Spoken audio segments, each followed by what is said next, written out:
नमस्कार मित्रों, आप सभी का आपके अपने YouTube channel DB Pandey private ITI में स्वागत है। हम सभी का एक आईटीआई स्पेशल सीरीज चल रहा था, उसी सीरीज का पार्ट 12 आज हमारा है, यानी भाग 12। तो आप सभी को छोटी दीपावली और गोवर्धन पूजा की ढेरों सारी बधाइयाँ और शुभकामनाएँ।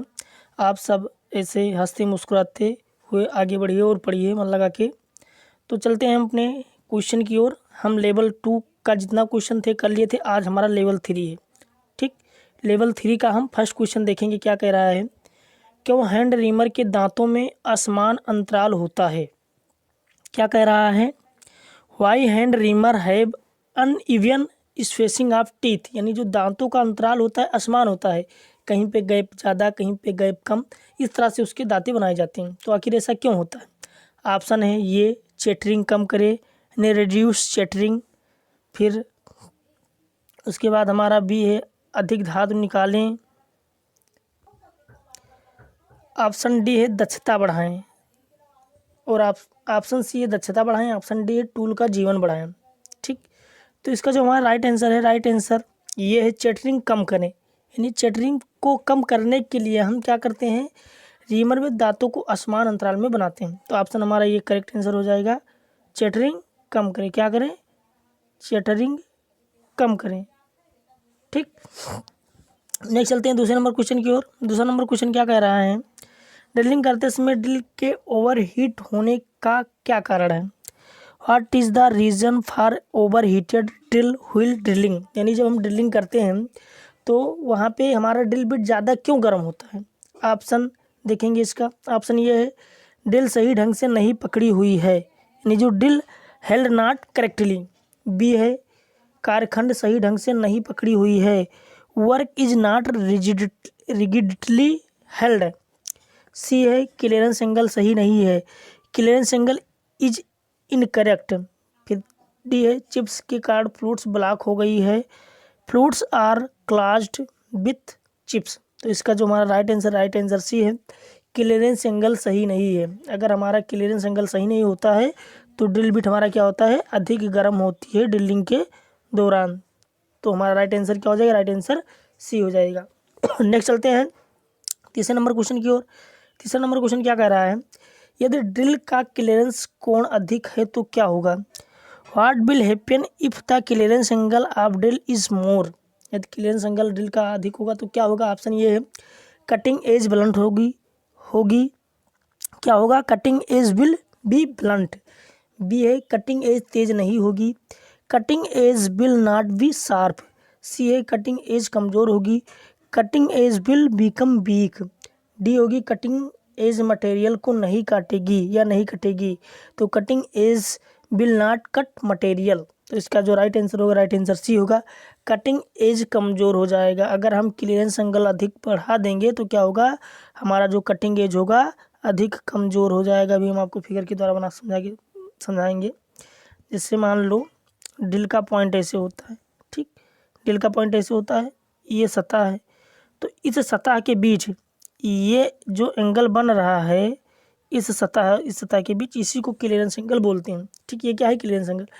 अगर इस क्लियरेंस एंगल को कम करते हैं, जैसे मान लो इतना कर दिए तो ये हमारा मजबूत हो जाए। अगर इसको हम इतना कर दिए, इधर भी इतना कर दिए, तो हमारा ये कटिंग इतना ही तो बचा, तो ये कमज़ोर हो जाएगा नहीं हो जाएगा। तो फिगर से ही हमें समझ में आ गया होगी कैसे कमज़ोर हो जाता है, कैसे मजबूत हो जाता है। ठीक, तो हमारा इसका राइट आंसर क्या है, राइट आंसर सी है, कटिंग एज कमज़ोर हो जाएगी। नेक्स्ट चलते हैं चौथे नंबर क्वेश्चन की ओर। चौथा नंबर क्वेश्चन क्या कह रहा है, यदि ड्रिलिंग के दौरान स्पंडल केंद्र से बाहर चल रहा हो क्या होगा।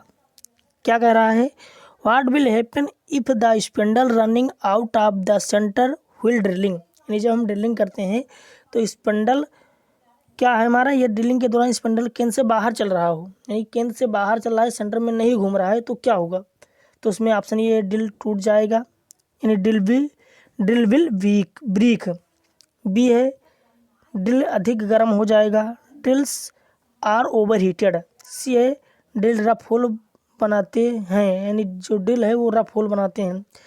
डी है, अधिक आकार के छेद बन जाते हैं, यानी जो डायमीटर है होल का उससे ज़्यादा का ड्रिल बन जाता है। तो इसका राइट आंसर डी ही है, अधिक आकार के छेद बन जाते हैं। अगर हमें 10 mm का ड्रिल बिट मतलब होल बनाना है ड्रिल बिट के द्वारा, तो वो 10 के से ज़्यादा हो जाएगा, 12 हो जाएगा, 15 हो जाएगा, जितना अधिक सेंटर में नहीं होगा उतना अधिक होल का डायमीटर ज़्यादा हो जाएगा।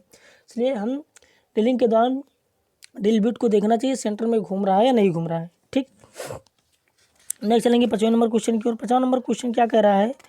5वां नंबर क्वेश्चन कह रहा है कंसेंट्रिक चलने के लिए नए ग्राइंडिंग व्हील को लगाने के बाद क्या करना चाहिए? क्या कह रहा है? What is to be done after dressing the grinding wheel to run concentric, यानी जो हमारा ड्रिल है मतलब ग्राइंडिंग व्हील है वो सही रूप से एक सेंटर में घूम रहा है या नहीं घूम रहा है। इस चीज़ को चेक करने के लिए हम व्हील को बांधने के बाद क्या करते हैं? ऑप्शन ए है ट्रूइंग, बी है ग्लेजिंग, सी है लोडिंग, डी है ड्रेसिंग। तो उसके लिए हम ट्रूइंग करते हैं, यानी उसकी सत्यता की जांच करते हैं कि सही रूप से घूम रही है या नहीं घूम रही। तो उसके लिए हम क्या करते हैं? ट्रूइंग करते हैं। तो हमारा राइट आंसर क्या हो जाएगा? ये हो जाएगा। नेक्स्ट चलेंगे 6वें नंबर क्वेश्चन की ओर। उस दोष का क्या नाम है अगर ग्राइंडिंग व्हील की सतह चिकनी और चमकदार हो जाए? क्या कह रहा है? What is the name of defect if the surface of the grinding wheel develops smooth and shining appearance. कहने का मतलब ये है जब हमारा ग्राइंडिंग व्हील देखने में बहुत चमकदार दिखती है, ठीक, तो जो कटिंग करने वाली सतह होती है वो बहुत चमकदार दिखती है, तो उसमें क्या दोष आ जाता है, यानी क्या उसमें डिफेक्ट आ जाता है? ऑप्शन देखेंगे। ऑप्शन ये है ग्लेजिंग, बी है ट्रूइंग, सी है लोडिंग, डी है ड्रेसिंग। ठीक, तो उसमें क्या आ जाता है? तो उसमें ग्लेजिंग आ जाती है। आप सभी लोग को ग्राइंडिंग व्हील में पढ़ाया गया होगा ग्लेजिंग, लोडिंग, ट्रूइंग, ड्रेसिंग, तो सारे मतलब ये हैं। ट्रूइंग में क्या करते हैं? ट्रूइंग में हम उसकी सत्यता की जांच करते हैं, वो सेंटर में घूम रहा है बेबल करके तो नहीं घूम रहा है। ड्रेसिंग में क्या होता है? जो हमारा ग्राइंडिंग व्हील की ब्लंट सतह है उसके कटिंग एज को दोबारा सही करने के लिए हम ड्रेसिंग करते हैं। अब ड्रेसिंग में स्टार ड्रेसर, डायमंड ड्रेसर होते हैं, सही करने के लिए टूल है। फिर लोडिंग में क्या होता है? जैसे मान लो कोई सॉफ्ट मटेरियल है, सॉफ्ट मटेरियल की हम ग्राइंडिंग कर रहे हैं तो उसके छोटे छोटे कण जाके उसमें चिपक जाते हैं। चिपकने के बाद क्या होता है? उसका कटिंग एज ब्लंट हो जाता है। तो इस तरह से जो उस पर लोड आ जाता है उसको लोडिंग कहते हैं। अब ग्लेजिंग क्या होता है? ग्लेजिंग में मान लो हमारा जो बांड है बहुत हार्ड है, वो कटिंग करता है लेकिन उसके जो एब्रेसिव बाहर नहीं निकलने हैं, तो कटिंग करते करते करते क्या होगा ना कि वो चमकदार बन जाएगा, क्योंकि कण बाहर नहीं निकलने, अगर कण बाहर निकल जाए तो नए कण आ जाए काटने के लिए। तो इस तरह से उस पर क्या आ जाता है? चमकदार धारी सतह बन जाता है, वो कटिंग नहीं करता है और वो मतलब चमकता है। तो इस तरह से जो मतलब दोष आता है इसको हम ग्लेजिंग कहते हैं। तो आपको ग्लेजिंग, लोडिंग, ड्रेसिंग और ट्रूइंग हमने समझा दिया, तो आपको समझ में आ गया होगा। चलते हैं 6वां नंबर हो गया। 7वें नंबर क्वेश्चन की ओर चलेंगे। 7वां नंबर क्वेश्चन क्या कह रहा है? क्यों कृषि उपकरण राट आयरन से बनते हैं?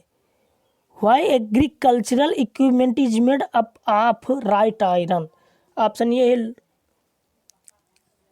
कम लागत, लो कास्ट, बी है भारी वजन, हैवी वेट, सी खिंचाव रोधी, बियर रेजिस्टेंस, डी है जंग प्रतिरोधी, कोरोजन रेजिस्टेंस। तो इसका जो राइट आंसर है, राइट आंसर डी है। ये क्या होता है? जंग प्रतिरोधी होता है, यानी इसमें जो जंग होता है, जंग नहीं लगता है, यानी बहुत कम ही जंग लगता है, यानी जंग नहीं लगता है, ये भी समझ सकते हैं। तो इसलिए हमारा क्या हो जाएगा? हमारा इसका जो राइट आंसर हो जाएगा, राइट आंसर डी हो जाएगा। ये क्या होता है? जंग प्रतिरोधी होता है।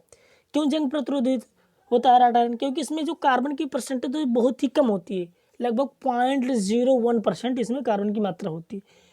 क्योंकि राट आयरन में हमें पता है कि लोहे की मात्रा 99.9% होता है, केवल 0.1% जो होता है वो अशुद्धि होती है, उसमें सल्फर, मैग्नीज, जो भी अशुद्धियाँ हैं, कार्बन सारे हमारे 0.1% में होते हैं। तो उसमें कार्बन की जो मात्रा होती है 0.1% होती है, 0.01%। फिर 8वां नंबर क्वेश्चन क्या कह रहा है? यदि क्लियरेंस कोण गलत है तो क्या प्रभाव पड़ेगा? क्या कह रहा है? What is the effect if clearance angle is incorrect. अगर क्लियरेंस एंगल क्या है? इनकरेक्ट है, गलत है, तो क्या होगा? बड़े आकार के होल होंगे, ओवरसाइड होल होंगे, बी है ओवरहीट ड्रिल, ओवरहीटेड ड्रिल्स होंगे, रफ अपरिष्कृत होल होंगे, नहीं रफ होल्स होंगे, ड्रिल का टूटना, ब्रोकन ड्रिल। तो इसमें जो हमारा आंसर है वो आंसर बी है, ओवरहीटेड ड्रिल होगा। ड्रिल जो होगा ओवरहीट होगा, यानी बहुत ज़्यादा गर्म होगा। ऐसे ही क्वेश्चन हमने पहले कर चुके हैं, वहाँ भी यही था। यदि क्लियरेंस कोड गलत है, यानी वहाँ क्या था कि क्लियरेंस कोड असमान है तो ड्रिल बिट हमारा क्यों अधिक गर्म होता है, ये क्वेश्चन था। तो यहाँ पे थोड़ा क्वेश्चन को घुमा दिया। तो इसी तरह क्वेश्चन हमारे एग्जाम में आते हैं और थोड़ा घुमा देता है, फिर हम कंफ्यूज है। तो हमें कंफ्यूज नहीं होना है, जो क्वेश्चन है उसको समझो, फिर उसके बाद हमें टिक करना है। 4 ऑप्शन तुम्हारे पास हैं, 4 में से एक करना है, लेकिन करना है सही करना है, गलत नहीं करना है। तो आप सभी लोग को ये चीज़ें समझ में आनी चाहिए। तो यहाँ पे राइट आंसर हमारा क्या होगा, राइट आंसर होगा ओवरहीट ड्रिल। क्या होगा, ड्रिल हमारा ओवरहीट होगा। नेक्स्ट चलते हैं, आपको एक फिगर में दिखाया गया है, कोई इसमें दोष है उसको हमें देखना है, क्या गलती है इसमें। ड्रिल किए गए होल पर किस प्रकार के दोष हैं, क्या कह रहा है, what is the type of defect on drilled hole. Option ये है अपरिष्कृत होल, यानी जो होल है रफ है। बी है over heat drill, over heated drill है। Over sized holes, over size में होल है। चिप्स का असमान प्रवाह, अनइक्वल फ्लो ऑफ चिप्स। तो यहाँ पे क्या है ये हमें बताना है। तो इसका जो हमारा आंसर है, आंसर सी है, ओवर साइज होल है। ओवर साइज होल इसलिए है क्योंकि आपको यहाँ पे क्लियरेंस एंगल जो देख सकते हैं आप, आपका ये जो क्लियरेंस एंगल है ये असमान लग रहा है, लग रहा है ना, लग रहा है। जो क्लियरेंस एंगल बनाया गया है, नहीं जो इसके लिप हैं वो असमान है। आपकी क्या है, लिप असमान है, आप सबको फिगर में देख कर ही लग रहा है। इस वाले क्लियरेंस एंगल अधिक है और ये क्लियरेंस एंगल कम है। एक तरह से कहें जो इसका लिप है वो अलग अलग साइज का बना हुआ है, तो इसलिए हमारे क्लियरेंस एंगल भी अलग है। ठीक, तो इसमें क्या है, ओवर साइज होल, यानी जो होल हमारा बनेगा ओवर साइज का बनेगा। इसलिए हमारा राइट आंसर क्या हो जाएगा, राइट आंसर 9 हो जाएगा, ओवर साइज होल हो जाएगा हमारा राइट आंसर। नेक्स्ट चलते हैं हम, नेक्स्ट 10वें नंबर क्वेश्चन को देखेंगे। 10वां नंबर क्वेश्चन क्या कह रहा है, अगर ग्राइंडिंग व्हील के छिद्र बंद हो जाएं तो क्या दोष होगा। क्या कह रहा है, अगर ग्राइंडिंग व्हील के छिद्र बंद हो जाएं तो क्या दोष होगा।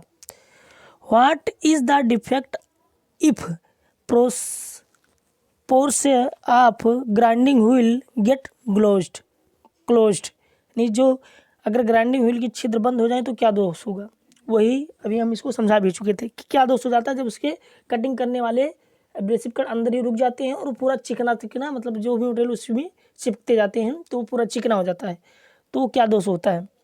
तो इसका जो राइट आंसर है, राइट आंसर है सी हमारा, लोडिंग। यानी इसमें मटेरियल हमारा भरता जाता है और ये लोड होता जाता है इस पर, तो क्या हो जाएगा हमारा राइट आंसर सी हो जाएगा, लोडिंग। ठीक, ड्रिलिंग तो कोई मतलब ही नहीं, ग्लेजिंग तो होगा नहीं क्योंकि चमकदार, इन्होंने बताया नहीं कि चमकदार सतह बनना है, चमकदार होगा तो ग्लेजिंग होगा।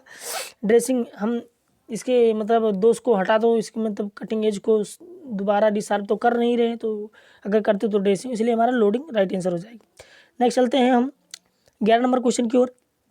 11 नंबर क्वेश्चन क्या कह रहा है, ड्रिलिंग में रफ छेद होने का कारण क्या है। यानी जब हम ड्रिलिंग कर रहे हैं तो उसमें हमारा रफ होल क्यों बनना है। What is the reason for rough holes in drilling. ये है अस्तर असमान बिंदु, यानी अनइक्वल पॉइंट थिनिंग। बी है ड्रिल पॉइंट केंद्र में नहीं है, drill point not in centre. C है क्लियरेंस एंगल गलत है, clearance angle is incorrect. D है drill cutting edge are not sharp, drill के कटिंग एज काटने में तेज नहीं। तो इसका हमारा राइट आंसर क्या होगा, राइट आंसर होगा ड्रिल के कटिंग एज काटने में तेज नहीं है, यानी drill cutting edge are not sharp. तो इसका राइट आंसर हमारा डी हो जाएगा। क्या हो जाएगा, राइट आंसर डी हो जाएगा। ठीक, क्या कह रहा है, ड्रिलिंग में रफ छेद होने का कारण क्या है। तो ड्रिलिंग में कटिंग एज काटने में तेज नहीं है, यानी जो कटिंग एज है वो बलंट है एक तरह से कहा जाए, तो उसमें हमारा बलंट भी नहीं है, मतलब पूर्ण रूप से शार्प नहीं है। तो इसको शार्प करने के लिए हम क्या करें, उसको पॉइंट को ग्राइंड कर लें, कटिंग एज को बना लें, फिर हम ड्रिलिंग करें तो हमारा जो होल होगा रफ नहीं बनेगा, अच्छा बनेगा। ठीक, नेक्स्ट चलते हैं 12 नंबर क्वेश्चन की ओर। 12 नंबर क्वेश्चन क्या कर रहा है, यदि ड्रिल आकार से बड़ा है तो क्या करो। वही दोबारा क्वेश्चन घुमा के इन्होंने पूछ लिया। यदि ड्रिल छिद्र हम ड्रिलिंग कर रहे हैं तो उसका जो आकार, होल का आकार बनना है, बड़ा हो रहा है, आखिर क्यों हो रहा है। ठीक, तो क्या कह रहा है, what is the reason if the drilled holes in larger than the drill size, यानी ड्रिल साइज से लार्जर हो, बड़ा हो रहा है। ऑप्शन ये है ड्रिल तेज नहीं है, drill is not sharp. B है feed rate is too high, यानी फीड दर बहुत अधिक है। सी है काटने की गति बहुत अधिक है, cutting speed is too high. फिर डी है कर्तन किनारे असमान कोण है, तो unequal angle of cutting edge. ठीक, तो इसका जो हमारा राइट आंसर है, राइट आंसर डी हो जाएगा। क्या हो जाएगा, कर्तन किनारे के असमान कोण, यानी हमारे जो कर्तन के किनारे हैं इनके कोण जो है असमान है। ठीक, क्योंकि और तो भाई फीड दर अधिक होने से कोई मतलब नहीं, ड्रिल तेज नहीं है इससे मतलब ही नहीं है, काटने की गति बहुत अधिक है उससे भी मतलब नहीं। जब तक उसके ड्रिल में प्रॉब्लम नहीं है कि ड्रिल हमारा घूमेगा तो उसमें जब तक वो ज़्यादा एरिया को कवर नहीं करेगा तभी वो ज़्यादा होल बना नहीं पाएगा। तो इससे क्या है, कर्तन किनारा असमान कोण पे, असमान होगा तो भाई जरूर है कि उस ज़्यादा एरिया को कवर करेगा जब घूमेगा, तो कर्तन किनारे का असमान कोण ही हमारा राइट आंसर हो जाएगा। नेक्स्ट चलते हैं, ड्रिलिंग ऑपरेशन में ड्रिल किए गए छेद क्यों ओवरसाइज होते हैं? Why drilled holes are oversized in drilling operation? Option ये है, ड्रिल की धार तेज नहीं है, drill is not sharp, B असमान लिप लंबाई, अनइक्वल लिप लेंथ, सी है फीड दर बहुत अधिक है, feed rate is too high, D शीतलन अपर्याप्त है, कूलिंग इज अनसफिशियंट।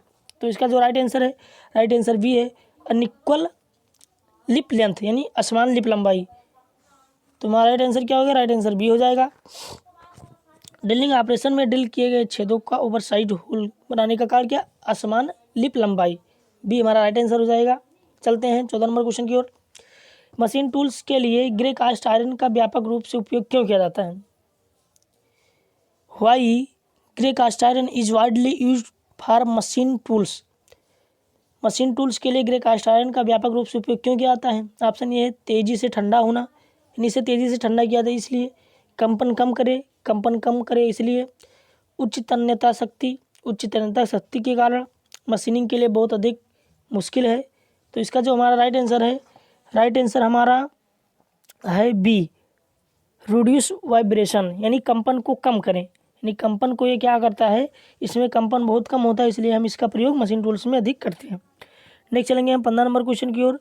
15 नंबर क्वेश्चन क्या कह रहा है, ये आपका एक दे रखा है M15 M20 गुड़े 1.5 के लिए टेप ड्रिल साइज क्या है? इसमें जो ये M20 है आपका, ये टेप साइज है, M20 क्या है, टेप साइज है, 1.5 क्या है, पिच है। तो इसमें ऑप्शन आप देख सकते हैं, 4 ऑप्शन दे रहे हैं, इसका हम सोल्यूशन आपको समझाएंगे।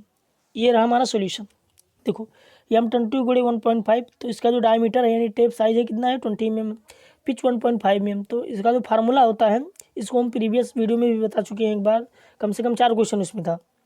तो टेप ड्रिल साइज बराबर tape size minus 2D, formula है इस पर रखेंगे। फिर टेप साइज कितना है 20 है, -2 गुड़े डी बराबर कितना होता है 0.61 गुड़े पिच होता है, तो 0.61 गुड़े पिच 1.5 कर देंगे।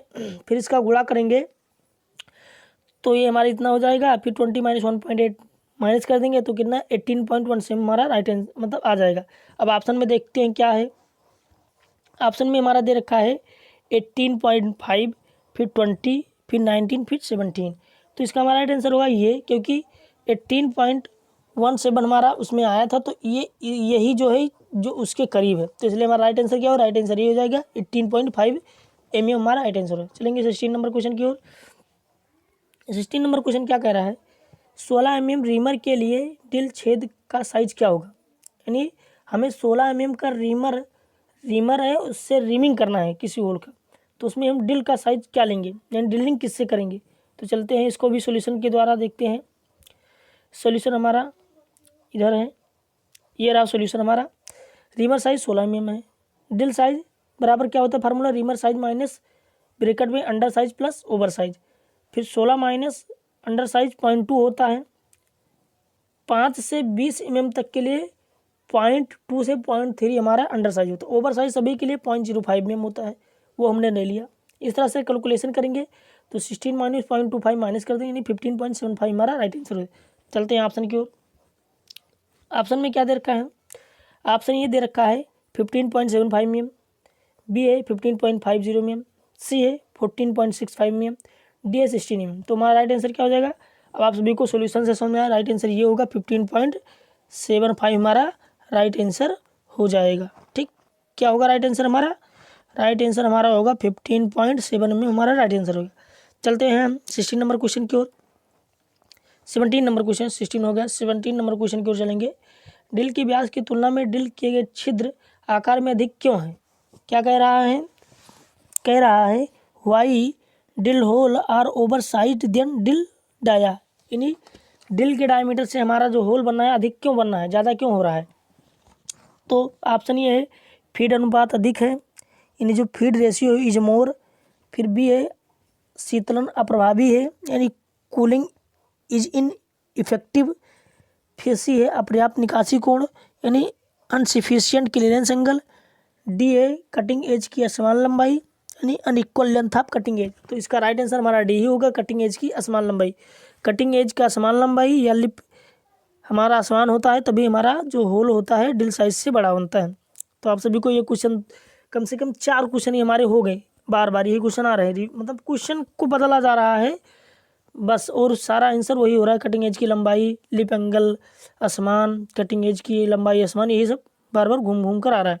तो ऐसे क्वेश्चन हमारे एग्जाम में बहुत पूछे जाते हैं। फिर 18 नंबर क्वेश्चन देखेंगे, डाई स्टॉक में केंद्र के पेंच का क्या फ़ायदा है। क्या कह रहा है, what is the advantage of centre screw in die stock. यानी जो डाई स्टॉक आपका होता है, जैसे आपका डाई स्टॉक ऐसे गोल आकार का डाई स्टॉक होता है, ठीक। तो इसमें एक सेंटर में होल लगा होता है स्क्रू, एक इधर स्क्रू लगा, एक स्क्रू इधर लगा होता है।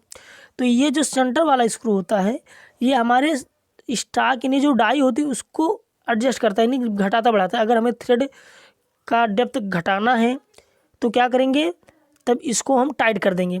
अगर लूज करना है, अगर बढ़ाना है तो इसको लूज कर देंगे। तो हमारे डाई क्या होते हैं, आपस में सट जाते, ज़्यादा करीब आ जाते हैं। तो इस तरह से हमारा जो थ्रेड बनता है, कम गहराई का बनाना, ज़्यादा गहराई, तो इस सेंटर वाले ड्रिल से हम क्या करते हैं, एडजस्ट करते हैं। तो वही पूछ रहा है कि डाई स्टॉक में केंद्र के पेंच का क्या फ़ायदा है, यानी जो सेंटर का पेंच है क्या करता है। ऑप्शन ये है डाई को कसने के लिए, नहीं, डाई को कसने के लिए जो किनारे किनारे इनका प्रयोग किया जाता है। कटौती की गहराई व समायोजित करने के लिए, हाँ ये हमारा राइट आंसर है। चलते हैं इसी नंबर दे, आंतरिक धागे के व्यास को समायोजित करने के लिए, ये भी लग रहा है क्योंकि वो धागे को समायोजित करता है। बाहरी धागे के व्यास को समायोजित करने के लिए, तो ये डाई जो होता है हमारा बाहरी थ्रेड काटता है, ठीक। डाई क्या होता है, डाई हमारा बाहरी थ्रेड काटता है, इसलिए इसका जो राइट आंसर होगा डी होगा, बाहरी धागों के व्यास को समायोजित करने के लिए। तो राइट आंसर हमारा क्या हो जाएगा, राइट आंसर हमारा हो जाएगा डी, बाहरी धागे के व्यास को समायोजित करने के लिए, ठीक। अब ये सब दे रखे हैं, आंतरिक धागे, भाई आंतरिक थ्रेड थोड़ी काटता है, डाई हमारा बाहरी थ्रेड काटता है। कटौती की गहराई को समझ, अब कटौती कौन सा कर रहा है, आंतरिक बाहरी, ये भी नहीं क्लियर हो रहा है। डाई को कसने के लिए किनारे का, तो इसलिए हमारा डी क्या हो जाएगा, राइट आंसर हो जाएगा। क्या हो जाएगा, बाहरी धागे के व्यास को समायोजित करने के लिए हमारा राइट आंसर हो जाएगा। नेक्स्ट चलते हैं 19 नंबर क्वेश्चन की ओर। 19 नंबर क्वेश्चन क्या कह रहा है, क्यों प्रिसीजन उपकरण इनवार स्टील के बने होते हैं। क्या कह रहा है, why precision instruments are made of invar steel, यानी जो प्रिसीजन इंस्ट्रूमेंट हमारे इनवार स्टील के क्यों बने होते हैं। ये है अस्थायित्व के लिए, ठीक, यानी ड्यूरेबिलिटी के लिए। फिर भी है लागत में सस्ता, यानी इसकी जो लागत होती है कम होती है। सी है सतह परिष्करण अच्छा है। डी है विस्तार का कम गुणांक, यानी जो विस्तार का गुणांक है कम है। तो इसका जो हमारा राइट आंसर है 19 नंबर का, 19 नंबर का डी है, लेकिन सॉरी थोड़ा मिस्टेक हो गया है। 18 में हमारा जो आंसर होगा बी होगा, कटौती की गहराई को समायोजित करने के लिए, ठीक, मिस्टेक हो गया है थोड़ा। जो 18 का हमारा जो आंसर है, 18 में हमारा जो राइट आंसर होगा, राइट आंसर बी होगा, to adjust the depth of cut, यानी कटौती की गहराई को समायोजित करने के लिए, ठीक, यानी बी हमारा इसमें राइट आंसर होगा। 18 में हमारा राइट आंसर बी होगा, मिस्टेक हो गया था थोड़ा। डाई स्टॉक में केंद्र के पेज का क्या फ़ायदा है, तो कटौती की गहराई को समायोजित करने के लिए, ठीक। 18 का हमारा ये होगा। फिर चलते हैं 19 नंबर, 19 का आंसर जो हमारा होगा 19 का डी होगा, विस्तार का गुणांक कम, यानी जो इसका विस्तार होता है, यानी लीस्ट कोफिशिएंट ऑफ एक्सपेंशन, यानी जो इसका विस्तार होता है बहुत ही कम होता है, इसलिए हम प्रिसीजन में इनवार स्टील का प्रयोग अधिक करते हैं, ठीक। चलते हैं 20 नंबर क्वेश्चन की ओर। 20 नंबर क्वेश्चन क्या कह रहा है, ब्लास्ट फर्नेस में चूने के पत्थर को अयस्क में क्यों मिलाया जाता है। क्या कह रहा है question, why lime stone is added to the ore in the blast furnace, यानी लाइम स्टोन को हम फ्लक्स के रूप में ब्लास्ट फर्नेस में क्यों प्रयोग करते हैं। ऑप्शन ये है पिघला हुआ स्लेग बनाने के लिए, यानी to form molten slag, oxygen की आपूर्ति करने के लिए, to supply the oxygen. C है कोक में कार्बन को जलाने के लिए। Burnt the carbon in coke DAS के गलनांक को बढ़ाने के लिए। क्या है? To increase the melting point of ore. तो इसका जो राइट आंसर, हमारा राइट आंसर ये है, पिघला हुआ स्लेग बनाने के लिए, यानी स्लेग को बाहर करने के लिए हम ये क्या करता है, हमारा फ्लक्स मेटल के गलनांक को बढ़ा देता है, जिससे हमारे मेटल क्या होते हैं, जल्दी पिघल जाते हैं, और पिघलने के बाद हमारे मेटल नीचे बैठ जाते हैं और स्लेग ऊपर तैरने लगता है, जिससे हम स्लेग को बाहर निकाल लेते हैं। ब्लास्ट फर्नेस से क्या बनता है? ब्लास्ट फर्नेस से हमारा बनता है, क्या बनता है? ब्लास्ट फर्नेस से पिग आयरन बनता है, क्यूपोला फर्नेस से कास्ट आयरन बनता है, पुल्डिंग फर्नेस से राट आयरन बनता है, और जो विद्युत भट्ठी हुई या बेसेमर फर्नेस हुआ, इन सभी से स्टील बनता है। तो आज के लिए इतना ही। Thanks, bye bye, take care.